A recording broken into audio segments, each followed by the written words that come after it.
My name is Julie Johnston. I am a sustainability education consultant with GreenHeart Education. I work with teachers around the world, helping them green their teaching. And I, in the last 10 or 15 years, have become very concerned about climate change, and especially how it's going to impact the future of the students that I love and all the other children in the world. Now, I'm going to keep going here, folks, because I want to share a few of the memes to save the world. I believe that words have the power to create a compelling vision of the world that we want. So let me just run you through some of these. Compassion will be what saves us, but it's compassion for people who are already impacted. And that's what North Americans, sometimes we're too insular and we don't look to what's happening in other parts of the world. We don't check to see if maybe other people have already lost their loved ones to floods. You know, they've lost their livelihoods because they can't farm anymore. They've lost their food security, their water sources, their homes, and some people have lost their entire homeland. We already have our first climate refugees. It's compassion for today's children of all species. I don't want any one of us to think it's just a human issue, because it's not. We're taking millions of other species down with us.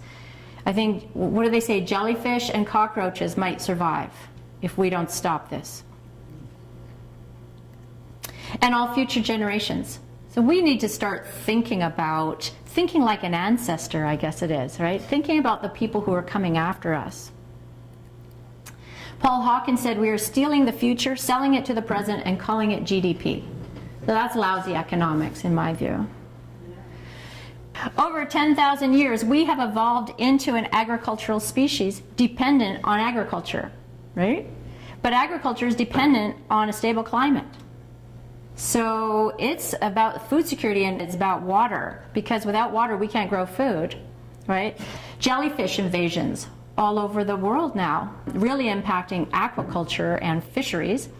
And corn, which is one of the biggest crops in the world, is stressed by heat. So I think once it gets over 87 degrees Fahrenheit, something like that, the corn goes into heat stress. So bam, that's without, you know, horrible other weather impacts. High heat alone can kill off the corn. Permaculture, by the way, Brett, thanks for mentioning permaculture. If you don't know about it, please read up on permaculture. And if you've got the money and the time, please take a course in permaculture, because it just is so exciting, the changes we can make urban and rural areas through permaculture, which in 10 words or less is all about growing as much food as we can wherever we can grow it. But it's richer than that. Eating lower on the food chain is an excellent way you can make a change, make a difference, you know, have a positive impact at your very next meal. The lower you go on the food chain, the fewer greenhouse gas emissions your diet is emitting. None of this is going to be easy, but we can start to think of them as simple, common sense, let's do them kinds of responses. There's more than one solution, but there are some simple things we need to do fast in order to make sure we're on the right track. And we can be working on one simple response while we work on the more complex ones. For example, we can change an economic instrument like fossil fuel subsidies while we're trying to change the whole economic system.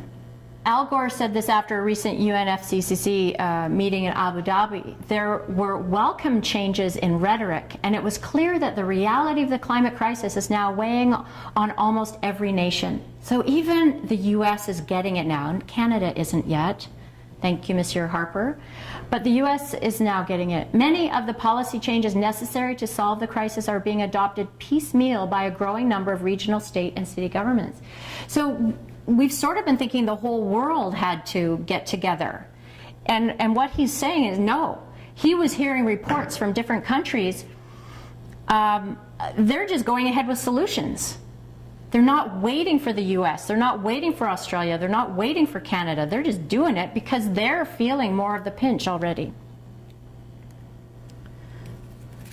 The burning age is over. I think this is a really important meme to get out there, a really important slogan to adopt and to disseminate.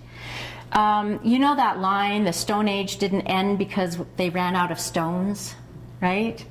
The burning age is over. The fossil fuel age is over, even though we still have fossil fuels that we can burn.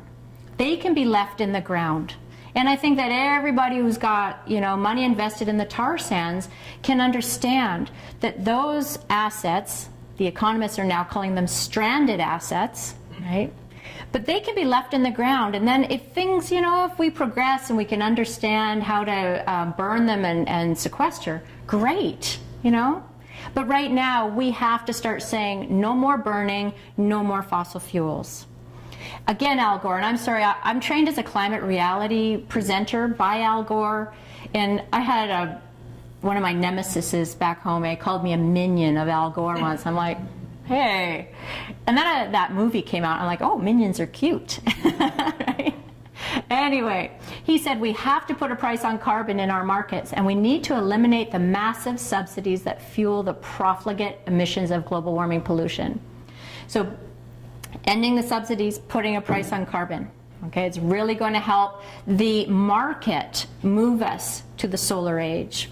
Building the zero carbon economy will be a benefit, not a cost. I don't know, how many of you have heard this? Harper said no matter what they say, no country is going to take actions that are going to get rid of jobs and growth in their country. We are just a little more frank about that, right? He thinks of himself as a very honest man. But what he doesn't understand is that the money that's going to be needed to build this new solar age, this new green economy, that's money that's going to be a benefit. That's going to create jobs. It's going to put money in. It's going to be an exciting, exciting time. I mean, imagine being a young person who gets to train, in saving the world. It's like the Exxon Valdez, if that can be considered something that contributed to the GDP, then why can't building a green economy be considered a benefit to the economy? It makes no sense to me that politicians don't get that. So what we're suggesting is that we think Manhattan Project or Apollo program or Marshall Plan. Okay? Now, I'm not too happy about the whole Manhattan Project thing, but what they were able to accomplish when they put their minds and some money to it. The Apollo program, we walked on the moon, okay? But they put their minds to it and their money to it. The Marshall Plan, Marshall Plan was $13 billion after World War II, and Europe was rebuilt within 4 years. So why can't we take some of the money that we're putting into the military, for example, or take the military, right, and get them doing the good work of retrofitting and moving things over to the renewable energy economy? Don't let anyone tell us it's too expensive to ensure our children's future. That's just not fair to the kids. We only need one target, and that is zero carbon. So I think that let's encourage people to forget about percentages and baselines, because let's face it, a lot of us don't like math, right? We don't do numbers. The most important number and the only viable target is zero. This is a really, really good number. So instead of, with all due respect to 350.org, 350 is a hard number to figure out, okay? But zero, getting to zero carbon emissions, 0, 0, 0. Let's be burning no more, right? Let's burn zero, right? Zero is a really, really important number. North America is not the world.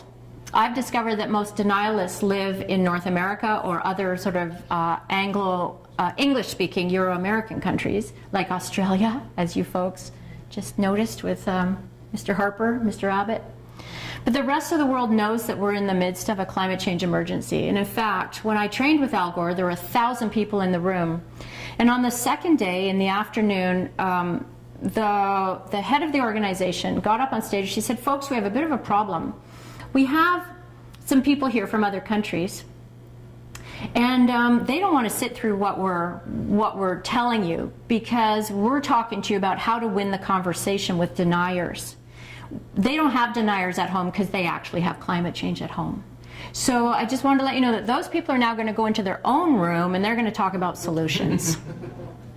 It's like, wow, huh? North America is not the world. What we can do is create political will. If you can't promise your whole life to this fight for the next 18 months. What about if you wrote one letter a week? What if you chose one TV show per week where you wrote a letter instead of watching TV?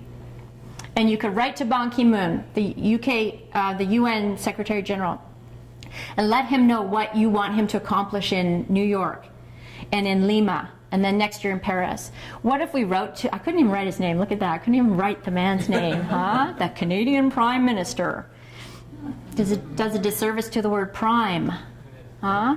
Anyway, he needs to start hearing some of this stuff, because he honestly doesn't understand that moving away from fossil fuels can be an economic benefit. Provincial premiers and our provincial elected officials and local people, school board trustees, we are not doing a good job of teaching kids about climate change, even still. Educate these people and communicate your expectations. And Al Gore keeps saying, tell them you will support them if they do something about climate change. Geoengineering is like a tracheotomy, so we'd better use our EpiPen, folks, okay? Nobody wants geoengineering. Well, there might be a few geoengineers around who want geoengineering, but the rest of us don't want it. But I think what we have to do is be willing to demand an emergency response to the climate change emergency, okay? Every person in this room can go out and write to our Prime Minister and say, climate change is an emergency and I care about it and I need you to change your stance, right? We need to treat it like an emergency, because otherwise we need to be ready to implement geoengineering at the last minute, like a tracheotomy, okay? And if you're allergic to bee stings, you carry an EpiPen. If you don't use it, you could die. Now, I saved this one for last because I'm going to end on a positive note. But it sounds kind of funny to say hope schmope, doesn't it? So many people say, oh, we can't be negative. Well, this is the most negative thing that's ever happened to the human species. Doom and gloom. Yep, that's what's going to happen if we don't act. So hope schmope, folks. Action is our only hope. Okay? Learning is action, so you are taking action by being here today. Talking is action, so everybody you talk to about what you've learned here today is taking action. Creating political will is action.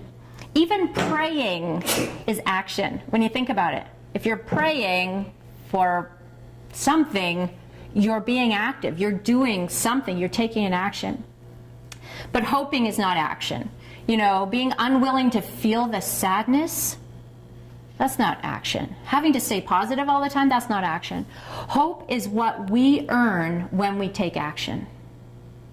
Okay, so if you want to feel hopeful and positive, take action. Write a letter to the Prime Minister. You know, hop on a bus and go to the New York March in September. Like, do something, and then you have the right to feel hopeful. Oh, it's Al Gore again, sorry about that. The necessary renewal can only come from an awakened citizenry, empowered by a sense of urgency and emboldened with the courage to reject despair and become active. Become active. So I don't think you can reject the despair. If you let the despair in, you can't get rid of it unless you become active. Okay? And this is Peter Senge, who's a business guru, and he says the power of aspiration is much greater than the power of desperation. The scale of change toward a sustainable human presence on the planet is urgent, massive, and time-bound. 18 months. But the last thing the world needs is our panic. Things are way too late and far too desperate for pessimism. And I'm gonna leave you with that. Thank you very, very much for coming.